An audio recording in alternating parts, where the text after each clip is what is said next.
Have you ever thought that a single act of dishonesty could change your life forever? Or questioned whether karmic retribution is really that exact, that it could strike you not in a vague afterlife, but in this very body, in this very lifetime?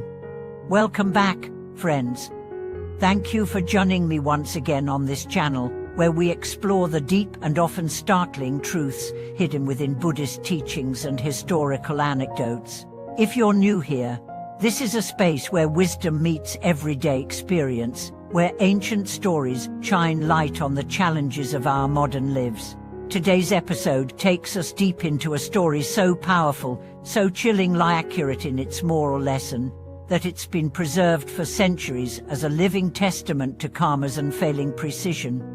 We are going to look at the real-life account of a man named Wan Zhen, a scholar, a man of learning and status, yet one whose arrogance and careless actions led him to a tragic fate. His story is not folklore and not superstition, but a documented case found in the classic Chinese text, Taiping Guanji, a collection of true accounts detailing karmic cause and effect.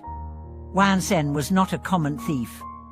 He was an educated, respected individual, someone admired for his intellect and achievements. But as is often the case, knowledge without humility becomes a weapon. He frequently mocked monks and ridiculed Buddhism, using his words not to uplift but to degrade.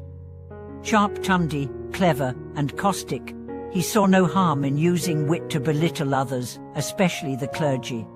One day, he came into possession of a bell belonging to a Buddhist monastery. The bell had been entrusted to his care by a venerable monk, Master Foreman of the Luxi Temple. It was not just a bell, it was a sacred object, a Dharma instrument used to gather monks for rituals, a symbol of the Dharma's voice ringing through space. But instead of returning it, Wan melted the bell down and forged copper coins for personal use. When questioned, he denied everything and even swore an oath, saying he had never seen the bell and had nothing to do with its disappearance. That moment was the turning point. Shortly after, Wan Zhen began to feel a stiffness in his tongue. Within months, he could no longer speak.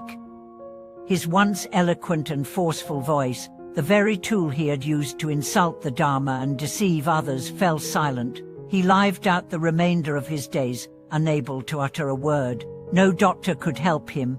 No medicine could reverse his condition. His mind remained sharp, his thoughts intact, but his mouth would not move. Was it a disease, a rare neurological disorder, or was it karma manifesting with pinpoint accuracy? To those who understand Buddhist principles, the answer is clear. The voice that once destroyed truth was now silenced. The very organ that had delivered ridicule and false oaths was taken out of service. And this is not just poetic justice, it's spiritual physics. Karma, in its essence, is not punishment. It is balance. It is the return wave of your own actions. It doesn't care whether you are rich or poor, educated or unlearned, believer or skeptic. It responds to intention, action, and result.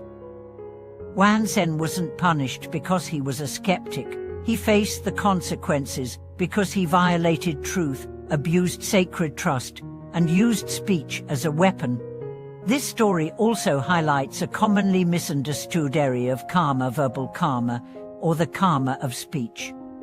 In our modern world, where words flow freely across social media, where sarcasm and slander are currency, where mockery is often disguised as humor, we've become desensitized to the damage of speech. But Buddhism teaches that speech is a powerful creative force.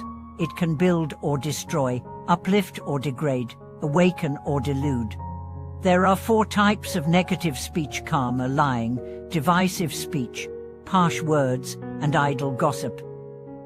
Wan Zhen engaged in at least 3 of these. He lied to a monk, engaged in harsh ridicule, and sowed doubt and disrespect toward the Dharma. Each act left seeds in his consciousness, and when the conditions were ripe, those seeds bore fruit in his silence. You might think this is an extreme case, an outlier, but look around. How many people suffer from chronic throat issues? How many public figures, known for their speech, suddenly lose their voice? How many seemingly random illnesses can be traced not to genes or germs, but to years of negative energy spoken into the world? Speech karma is real, and it accumulates. But here's the hopeful part. Just as karma can harm, it can also heal. Just as one seed of deceit can produce silence, one seed of truth can blossom into liberation. Buddhism doesn't teach us to live in fear of punishment. It teaches us to live in awareness of consequence, and more importantly, in alignment with truth and compassion. So what should we do?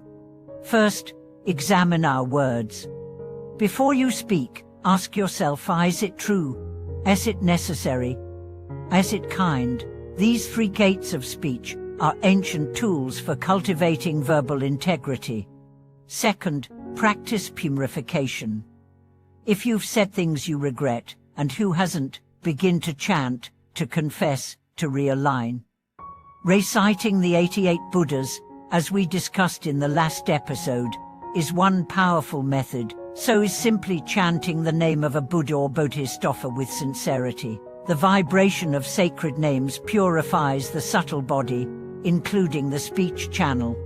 Third, cultivate right speech as a daily practice.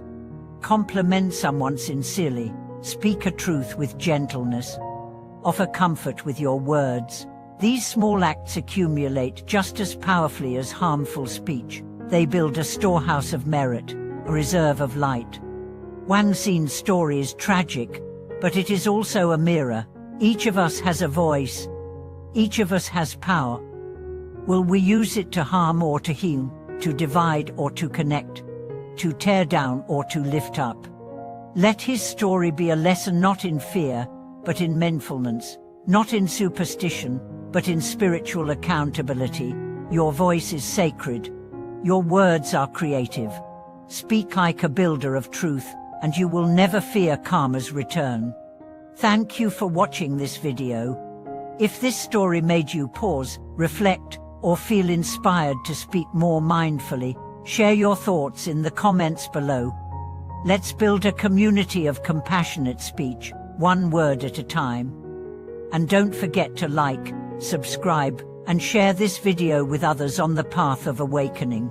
May your voice always be a source of truth, kindness, and light.